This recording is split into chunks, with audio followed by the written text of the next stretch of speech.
City Councilor Miguel Silva isn't running for re-election because he originally campaigned on term limits. But he still feels like there is more to do in the city, so he's running for mayor. I think that opportunities lay ahead of us. I feel being an engaged mayor and an advocate for the city, that allows the opportunity to develop our economy, and create jobs and to help mom and pop businesses. Also to address the infrastructure needs that we have ahead of us. And so I'm really looking forward to being the next mayor.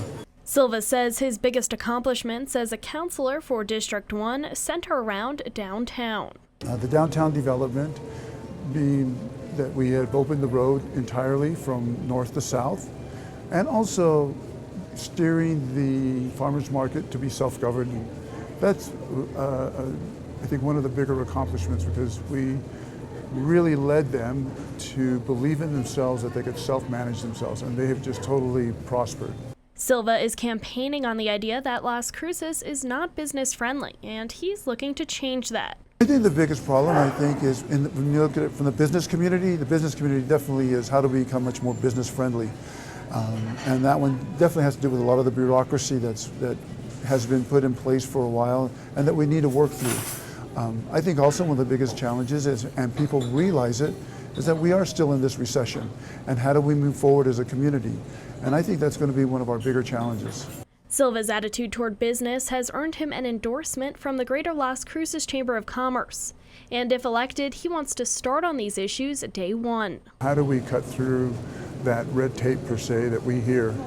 We're constantly hearing about the challenges.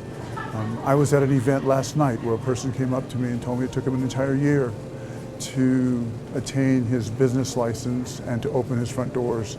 And we've heard these stories over and over, but for some reason we just cannot go that second or third step, and we need to, as a council, push forward with that agenda. Silva also says he would be willing to push back the next phase of the minimum wage increase, depending on the effect he sees the increase has had on the community. I anticipate another vote coming forward in June, and I think that that's one that we're going to have to review very closely and listen to all parties.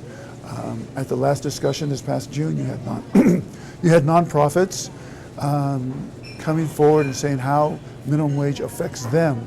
You had businesses come forward and members of the community as well.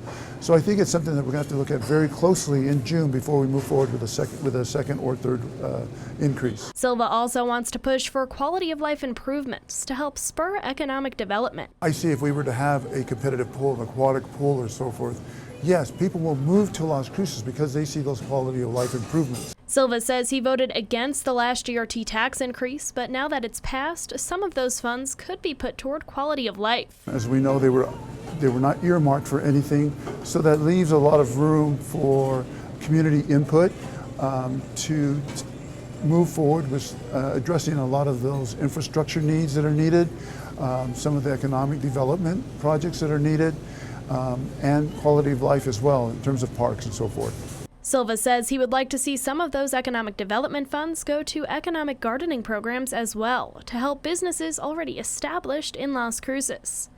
For KRWG, I'm Samantha Sonner.